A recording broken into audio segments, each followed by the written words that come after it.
everybody this morning to the city chat. We have Steve Wilke, our city manager, and we have Vicki Schmidt, our city attorney, and they are going to answer everything you want to know. Maybe, right? Yeah. What I know. That relates to the city, or Yeah, that relates to the city, yeah. What is about this global warming? She said you can answer everything. Yeah, there are a lot of questions I can't answer. You ready, Dave? I'm up? All right. I didn't prepare anything today, so if you have any questions you want to start with or any issues that you want to look at.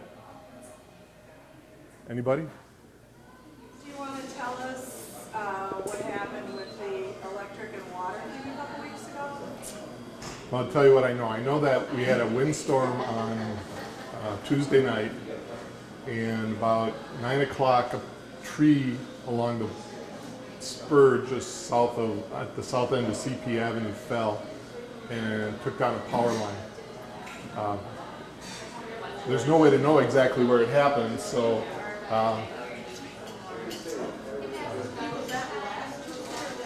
it was a Tuesday, it was at least 2 weeks ago. It might have been 3. Yeah, in fact, I think it was 3 weeks ago. It was after a council meeting, right?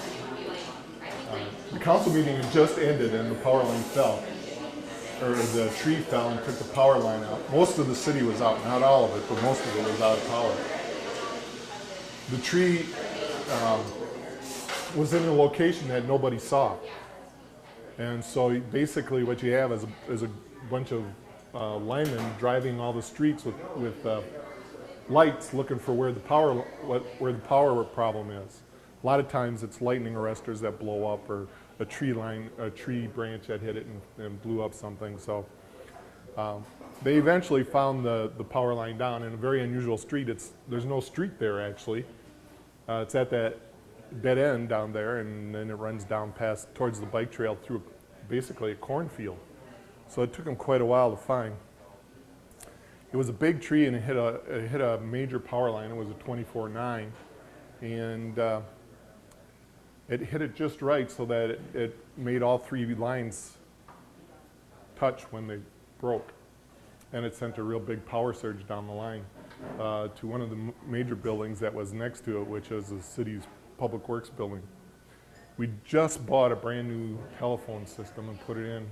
A lot of the complaining over the years has been that when you call City Hall, they tell you to call the Public Works building, and then you call the Public Works building and they say, no, the person you need's up at City Hall. So we put in a new system where you could just transfer the calls back and forth. You don't have to make separate calls. That was just put in the week before. Had a new card put in, had the gentleman reprogram the system. He didn't do it quite right. So between the surge, which blew up the card on the new system, sent everything to a busy signal. So if you were calling in to report a power outage, what you got was a busy signal. Fortunately, most of the linemen live in the city, knew the power was out, and came in right away and started working.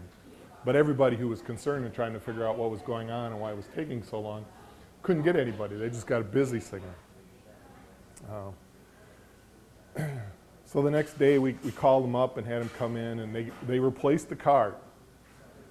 They did not fix the phone system, and the fact that it used to be that we had, well, we still do, we have a after hours call-in number, and at night they punch that number and then it goes to a agency that answers the phones for us, and then provides us with information on if there's a power outage, if there's some problem. They also set the wrong mailboxes for all the employees. So when the calls started coming in for the water problem on Thursday morning, and a very similar problem on the water tower issue, which was that it's on a computer system. The surge took out a card on it, and it was kind of funny because you walked up and looked at the computer system, and it said the water tower was had 73%, was 73% full. But it was almost empty. So we eventually were able to determine that, and I know that in our household the water was still running at 5:30. By 6, well, shortly thereafter it was pretty thin. I contacted Paul and Harold right away. They knew it was there was a problem. They were out searching for it. I got dressed and went down to see if I could help.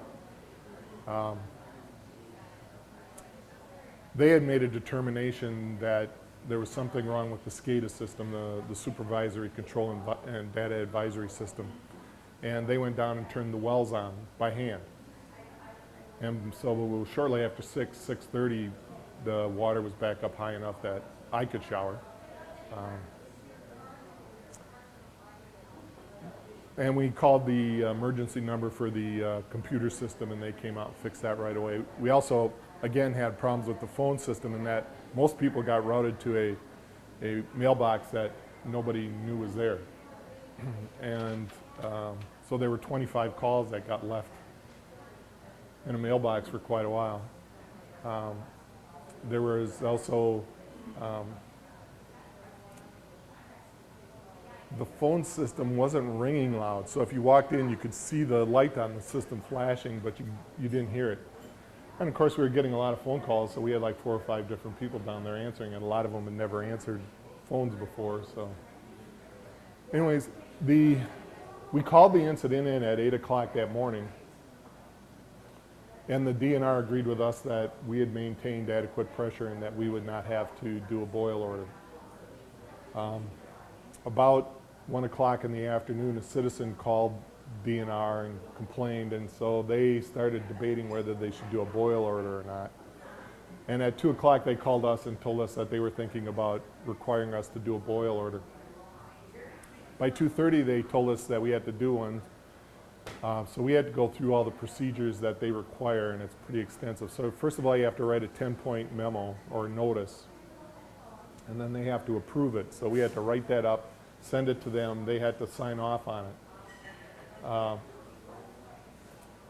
Then we have to get it out under the conditions that they specify. So we had to do, usually if it's 40 residents or less that are involved in the boil order, you do it door to door. If it's over that, then they require you to use 1 TV station and 2 radio stations. We notified Channel 3 in Madison, and we notified 4 radio stations in the region. They also sent out a large group of emails to like the Chamber, Main Street, several other businesses in the area to notify them. And so we had by 3:30 we had a pretty substantial amount of notices out. By 4 o'clock we were overwhelmed with phone calls. So basically a half hour, there were a lot of people who knew. The real issue probably ended up being people were concerned that it happened at 5:30 in the morning. Why weren't they notified till then? And it was, the DNR's position was that it was precautionary, just a careful measure. They gave us 24 hours to put it together and put the notice out, so we wouldn't have had to have done anything until 2 o'clock Friday actually to do it. But our issue was that then you'd have been under a boil order for the whole weekend because the testing lab's closed. And so we wanted to be able to have it done by Friday afternoon. So we put it together and got it out as quick as we could at that point. At that point, I think we did everything under industry standard. There were probably a couple things that we could have done better that we've now lined up and have in place.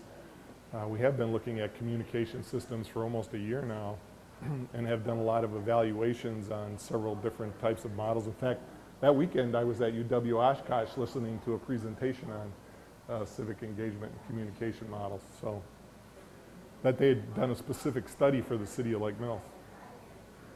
So that pretty much covered that. The DNR was happy. nobody's ever happy with a boil order, and probably from our standpoint, we should have prepared the people who are answering the phones better. But nobody in the city had ever done a boil order before. I mean, it's been at least 21 years since we've had one, so it was kind of a new experience. So I thought we did pretty well under the conditions, and we met everything that was expected by the DNR. So, does that answer your question? Yeah, so basically the water issue was a result of the... Electric. Yeah, there was an unintended... Yeah, we kind of looked at it as a perfect storm because the electric went out, the water went out, and the telephone system went out. So all three of your basic systems went out, and it made us pretty ineffective for about 24 hours. One tree. We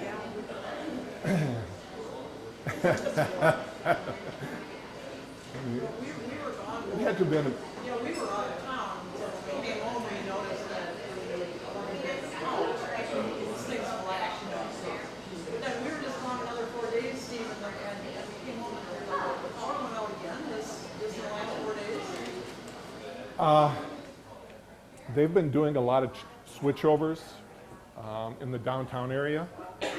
So they've been doing it at night. But there have been reasons why the power went out. There was another one here that we had one morning that was a squirrel. We had another one a couple weeks ago that was a lightning arrestor. In fact, I guess it wasn't a couple weeks ago, it was this week, maybe Monday. The guy was walking down Mulberry Street and on a lightning arrestor blew, and I guess it lit up pretty nicely, and he's lucky to be alive, I guess. He was scared so bad by the bang, but he called that in and they got that fixed right away. And one like that generally rolls over, you know, it's about 90 seconds on the trip systems, but a big one like that, tree falling. Yeah, they're doing a lot of work. They're going to remove the old substation downtown behind the what's Parks and Rec right now. And so, you know, there's a new set of transformers behind the municipal building. There are a couple over by the fire department, and there are a couple over by the middle school, and those three sets of transformers have replaced the old substation, and so that'll go away. The city's remodeling. The light and water building is going to be done today. In fact, they're doing a walkthrough today.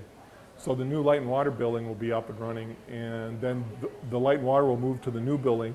We'll remodel the existing Department of Public Works, and which should be done this time next year. Then the Parks and Recreation, or the Parks and Forestry Division, which is at that small building on Campus Street, will move out there, and then we're going to sell that building. And so, you know, we're trying to get that power system off that property so that it's, you know, more marketable and we don't have to have all kinds of accesses to it. So it's a combination of systems that make an improvement in the downtown. A lot of the downtown area has a lot of crossing major power lines, so we pushed a lot of them underground. So you won't see as many power lines in the downtown area as you used to, because a lot of them are going to be underground. And we did the same on the north end there. The old substation up on Pine Street is gone. And we did the same thing up there. We split it up between a bunch of transformers. We did that for the new school and the farm and the Lake Mills Market to make it a more reliable system, and we put a lot of it underground. So. And we've gone to more 24/9 rather than 4 kVA, 4.6. That way you get more reliable power, and you can create a better looped system. And we're planning on doing the same thing. We're going to run one south down Main Street to the high school, and then we're running it around the south side of the lake and back up into Elm Point. And then they'll have power coming from both the north and the south. So there's a lot of work going on. We've been working on Circle Drive, we put in a new stormwater detention basin down there. And did some drainage work there off of Woodland Beach Road. And we've been doing stormwater work on Fargo Street from Owen northwest on Fargo. And that'll tie into the Browns Court project where we're rebuilding that street and putting in new water and sewer. And then when we're done with that, they'll go to Cook Street, and they're going to put new water and sewer and some storm and a new street there. And then we're going to mill and overlay Madison Street from Madison to Pine. So that'll be a pretty substantial project out there too. So.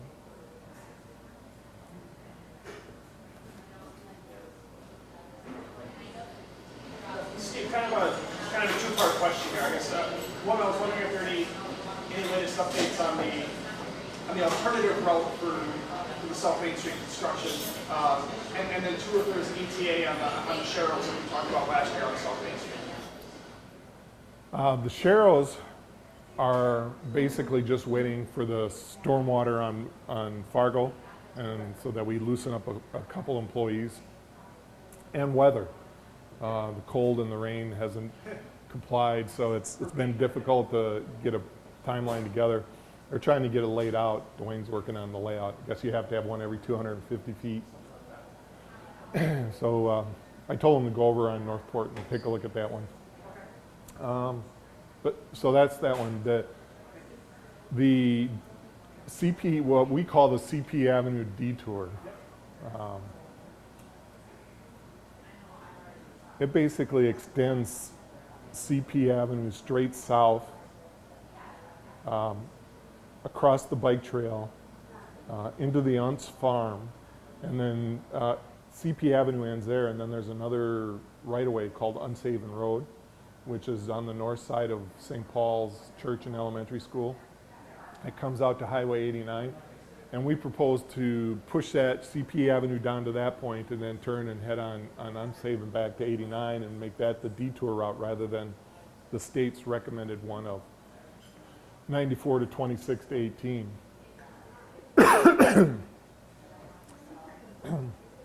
Their first initial response to me was that, yeah, you can make any detour route you want as long as you pay for it all and maintain it. And just the initial construction to create the CP Avenue one would have been $2.1 million. So we weren't quite ready to take that much on. So the council authorized me to start negotiating with the state on if they would be willing to put any money into the project. And of course, the state, well, Wisconsin Department of Transportation actually came back and made a pretty large concession. They said if we built it, they'd maintain it. Which, I think she told me that Tuesday. I said, well, you know, it's nice that's a really nice concession and we appreciate that, but I don't have the $2.1 million to build it. Can you contribute anything? And she said, that was the first answer they gave me when I walked into the room was not just no, but absolutely no. So I have contacted Senator Fitzgerald's office and provided them all the information I have and asked them, you know, where they recommend we go from there. Their first response to us is, well, you know, the state doesn't have any money. And I was like, yeah, I knew that. So I guess we'll see what happens, but we have started the process to see if we can make that a better detour route. Obviously, for us in the long run, it's a great option. I think during the actual construction, it's the best option because most people aren't going to go 94 to 26 to 89. They're going to try and find their way through the city, and you're going to tear up every other street that we have. And then the state's already told us they're not paying for that. So. Steve, isn't CP Avenue, extending CP Avenue out to 89 itself in the top part of the city's grand master plan anyway? It just wasn't scheduled at this point? Yes, it's in our master plan and basic or comprehensive plan, not master plan. But the way the plan works is that we put it in there, we designate that And then as development occurs, we say, okay, this is what our expectation is. You have to do this in order to fall within the scope of what we expect. We don't necessarily go out and basically buy the land, build the street, and then provide someone with all the infrastructure to develop. That's never been our process. We have done something similar to it up on the north end with Birch Street and Elm Street, where we're condemning right away and then we're constructing additional streets. But that's in areas that are already fully developed and needed extra streets because there's a substantial amount of distance between the two routes. In fact, the cemetery has become a very popular route, alternate route to Main Street. A lot of people traveling through the cemetery at a pretty high rate of speed these days. So we do have a lot of plans like that. In this situation, it would do something that we haven't historically done, which is basically cut up an operating dairy farm to put in streets.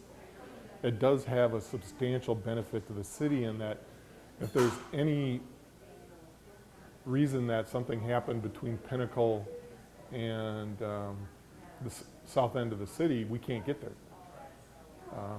So it would give us an alternate route rather than having to run out to County Highway S or over to Harvey Road and then down and around. So instead of running 3 miles to get a couple feet, you can, so it has a substantial emergency benefit to the city. I'm sure that's one of the reasons that Dot's saying it's your advantage, you pay for it. The other two options during the construction in 2018, though, would be to reroute traffic on existing county roads, which we would then have to pay for repairs, which could top $1 million or 1.7. 1.7 million, which isn't a whole lot less than doing CP Avenue. Or the other option is to have the DOT reroute traffic to 26, and that would be very detrimental to our businesses in town. If people didn't understand they could come in town and they saw the signs, then they would feel like they couldn't. So we have done some research. We visited Wanakee, Kate and Katie and I, and we went over what happened with their project. And then I did a lot of work with the engineer and the planner who were part of the project in Cross Plains. And they both, Cross Plains got what they wanted, which was the DOT to build them an additional road through the city. Wanakee did not, and Wanakee said that was one of their biggest mistakes, is they should have pressed harder for that. They were pretty successful in being able to keep activities downtown going, but they had to do a lot of additional work, and they felt they lost a lot of traffic off the interstate because of the way the detour route was done. Well, I think obviously you're familiar with this as well, but we've been working with the public school board and the St. Paul school to build a bike spur off of that to be able to protect them from that island. Obviously, if there was a connection to CP and unstable, that would make the bike spur redundant and unnecessary. So that's why obviously they're protecting it over there for the kids that are doing their after school activities and whatnot as well. Yeah, Marty and I looked at that when he came in. And the design does have sidewalks at least on one side of both of those streets, so it does kind of do that. Either way, it's an improvement over here. Yeah, yes, it is. And it'll be a whole different expectation of traffic within the city, too. I mean, the industrial park will become more attractive, having multiple routes that don't go through the downtown. And having more options for truck traffic also makes it easier for people downtown, living in that. There are a lot of people who live on South Main Street, and less truck traffic is a benefit to them, too. So I understand, and I'm sure that DOT understands that there's a huge benefit to the city of Lake Mills for getting that street through, and we've known that for a long time. Need someone to do it. Yeah. Second we push that through, the land changes. Yep. Is there any other possible route other than CP Avenue? Have we looked at I mean, to me, it seems like a no-brainer, but have we looked at, is there any other possibility of a route? I mean, I can't think of one myself, so I didn't know if you guys have all the maps to try to figure something out. But I mean, safety is probably the number one, and that would be the easiest way to. Well, CP Avenue is built to a standard similar, where it exists is built to a truck standard, similar to Main Street. There is no other street in the city. There are no other through streets on that south end. You know, Pinnacle and Ferry end, dead ends down there, and then Woodland Beach Road comes out there. So there's nothing that crosses the bike trail at any point in the city until you get out to Harvey Road, and that's a town road, and so that's not built to a truck standard. So the next street over would be Q, which is, you know, so we looked and we evaluated both routes that we felt were viable alternatives. I was just wondering if there was another city road that wouldn't be so, but I can't think of anything either. No. That's just, During the parade, a lot of times we'll split traffic between CP Avenue, which is truck traffic, and car traffic on the ferry and down and around. But of course that just ends at the school there and runs north. Truck traffic would never make it down ferry on that north end where it's so narrow, you know, from Lake Street north. That's a really narrow area. You're not going to get any trucks down that. That's the last thing we'd end up with is two semis facing each other in that part of the road. So yeah, and it still doesn't get you through. And I mean, I suppose there's a house at the end of ferry down there where it dead ends into the resort. I suppose you could condemn that and then run it through the trailer park and bring it out to Sandy Beach Road. And that still doesn't get you completely around. no, and then you would have to, yeah. And on the north side, you still have that narrow area there north of Lake Street. So CP Avenue is really the only viable route.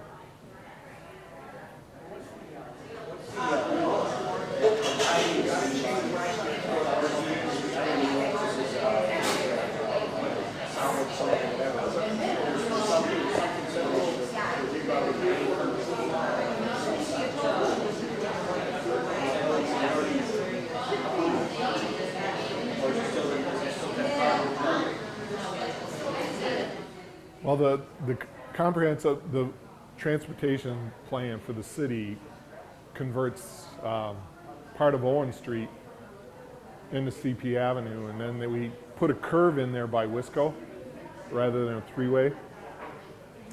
And then the recommendation is to take the ramp over the interstate on A and turn it so that it matches up with CP Avenue rather than Mulberry Street. The state is looking at modifying, has started planning the modification of those ramps or those overpasses. We will put in our request to relocate it. You know, again, they don't have a lot of money. So I don't know how it would work, but from our position, I think we can make a pretty good argument that it improves safety and traffic flow. But everything boils down to money in the long run.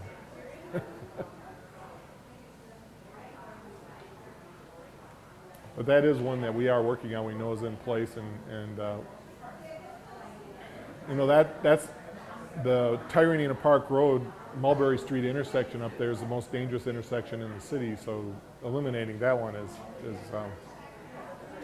would be a substantial value to us.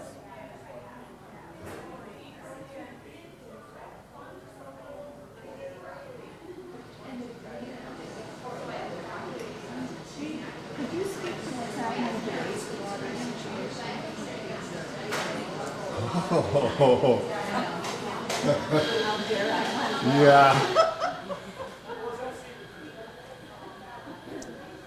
The city has been having wastewater upsets for about a year and a half now, and she wanted to know where we are with that. We had brought that up at the Public Works Board meeting, I don't know, about 8 months ago.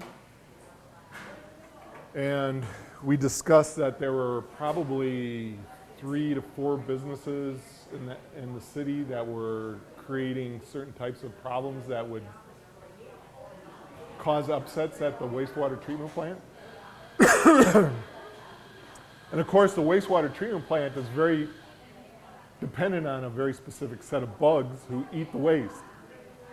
And so if you change the pH or you put in too much biodegradable materials or you change the mix too much, it changes how the bugs survive. So if you put in too much biodegradable material, too much organic material, let's say cheese, the bugs get too fat and they get lazy, and then they don't eat enough. Well, they've eaten as much as they need, and they don't generate enough additional bugs so you push through a much heavier, so then we have all these total daily maximum loads we're allowed, which is a DNR term. We call them TMDLs. And you have to meet all those every month. And if you have problems with that, then the DNR starts sending you nasty letters. And we've had a couple incidences over the last year where they've said, what's your problem? Why are you having problems? And we've explained it to them, and so we found a lot of cheese floating in our ditches. We've also had people switch to a new chemical. And the new chemical is extremely strong and extremely effective, and companies who are really close to the wastewater treatment plant, it doesn't dissipate enough, hits the system, and the first thing it does is strip all the bacteria it does what it's supposed to do, which is clean up food factories. Well, it kills all the bugs in our wastewater treatment plant. So between a combination of lazy fat bugs and bugs that don't exist anymore, we've had several problems, and so we were going through our permitting process, and we just got notice from the DNR that we're going to have to clean up our system. And so we've been working pretty hard on we have a license system. We haven't been real aggressive with it in the past because we haven't had any problems, but we're probably going to go out and put 4 or 5 of our major industries on permits to try and control their systems and make sure that they're meeting our capacity to treat waste. And that notice came in this week, didn't it, from the DNR? Okay, so we're meeting with them later this month, and in fact, it's the 27th, 28th, and we'll start the process. We have already been meeting with the businesses to set their limits for what they can and can't send down the wastewater system, and they'll have to put in testing systems and that to verify that they are meeting their requirements. Does that answer the question? Yes. So we shouldn't be a cheese net killer. Yeah. It's a good way to go. Well, there are all kinds of things you can do. You change the pH, it affects them, and so you. Send them a little more beer with their cheese. Well, and we do get a lot of beer. Don't go there. And that's the same thing as the cheese. In fact, it's very rich. They really like that, and yeah, they're happy. So there are all kinds of issues that tie into there. So some of the more mechanical-oriented ones will change pH because they're using a lot of chemicals to clean their equipment. Food ones will send a type of chlorine, which is a problem, and then they also, vice versa, they also send a lot of biodegradable organic material, which then causes problems. And I don't know what changed in the last 2 years, but it's really started to ramp up. And I know the chemical is new. That was a new one. Minnesota's had a lot of problems with it. They've actually gone to the point where they're debating banning the chemical. Wisconsin, I don't think will go there, but we have to figure out how to react to it.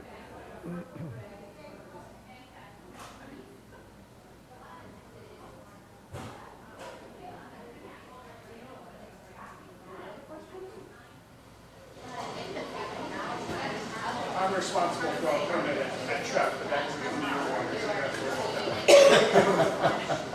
one. So you have a permit through Waterloo then? You got to waste water. Yeah. few processes that discharge water into the otherwise as well. Yeah, Hamlin here's had one for years.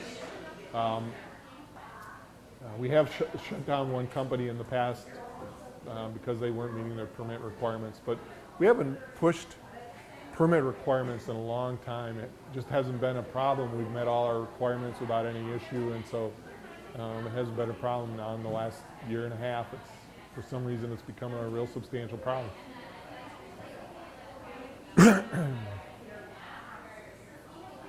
So.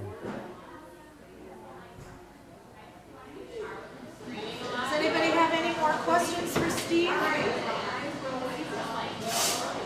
you have anything else that we want to address that we didn't address today?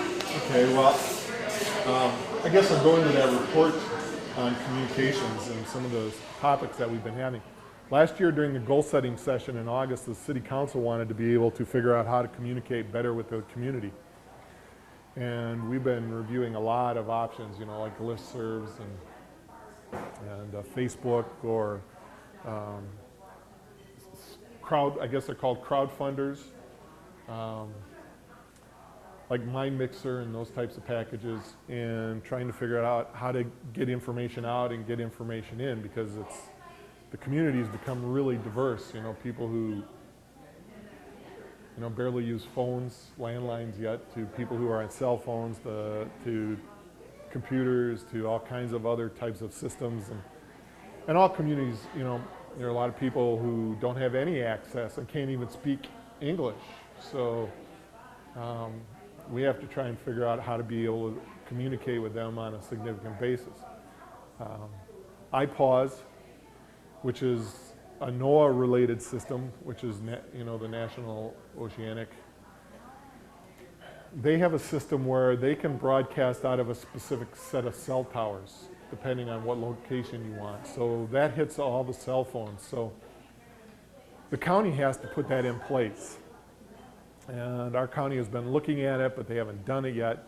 The state will allow us to use theirs, but so we have to communicate with the state. So that's one of the projects that we're putting in place. You have to take a two and a half or 3 hour class online to get certified to be able to work on IPAWS.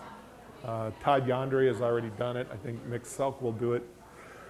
And then we'll use that system. And then we're trying to tie it in with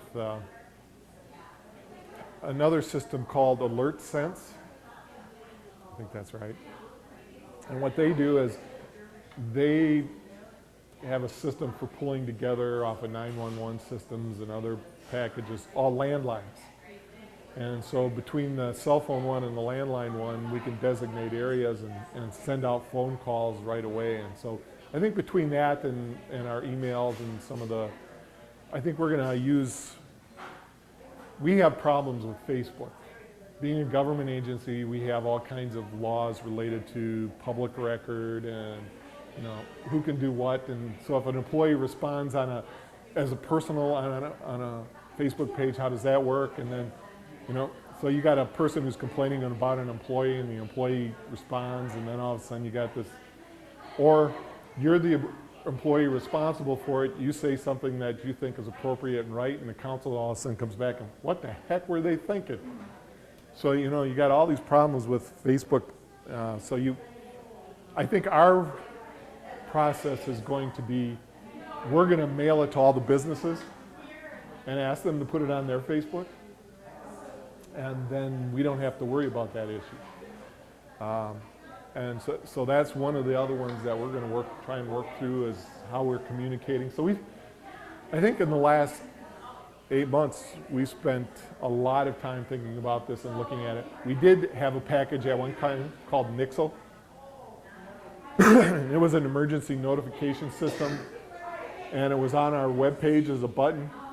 But you had to sign up for it, and 10 people signed up for it in, I think, 10 years, and 6 of them were city employees, so they didn't really need it. So we're...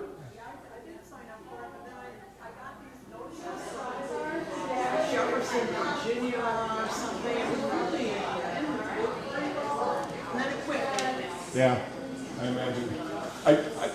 When we went to the new webpage, we stopped using it because There just weren't a lot of people on. Yeah, it was coming from out of state, it was noticed from somewhere else. And I don't know why. I think some of them might have been, that they disperse certain types of messages which people might consider national emergencies. So like Amber Alerts and that type of stuff. All those types of programs disperse for those. And so you might get a message from Alabama or something like that. But This was more like they made a mistake, it was Jefferson instead of Jefferson County, it was Jefferson County and some other state. that's possible. So we've been, I asked the school system because they do have a robocall system in place, but theirs is all under a privacy law, so they couldn't let us use it. So we have to develop our own, and we have almost every telephone number in the city in the utility system. But again, that's all private, so the utility can't necessarily give it to the city unless. So we've been discussing how to get those over. So we have to deal with a lot of other laws that I don't think people understand, how it works. One person suggested we should have gone door to door. Well, if you took every city employee, most of who were answering phone calls, and sent them out door to door, it would have taken us 3 days to hit every door in the city. And so it's not an easy system of being able to just run out and do something. We have to spend a lot of time, and Lake Mills is truly unique because half of them listen to Madison, half of them listen to Milwaukee, and then radio stations, and DNR recommends and the EPA recommend radio stations because everybody in the world listens to radio at least 2 hours a day apparently. But there are a lot of people saying I never listen to a radio station, so it's that was, so that there's all these issues that we have to deal with, and newspapers. You got 5 different newspapers in the city, and none of them have 50% of the city. So I had more people in Madison asking what was wrong with the water here than I did with people in Lake Mill.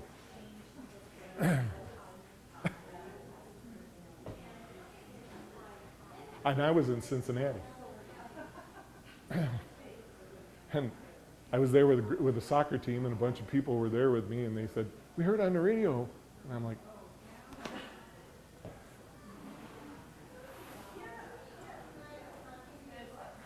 okay, anything? Do you have anything else you want to talk about? Nope, I'm good. You covered a lot of great stuff today. I hope everybody learned a lot of information and hope it gave more clarification to some things that are going on around town. Thank you very much for coming. Have a great day.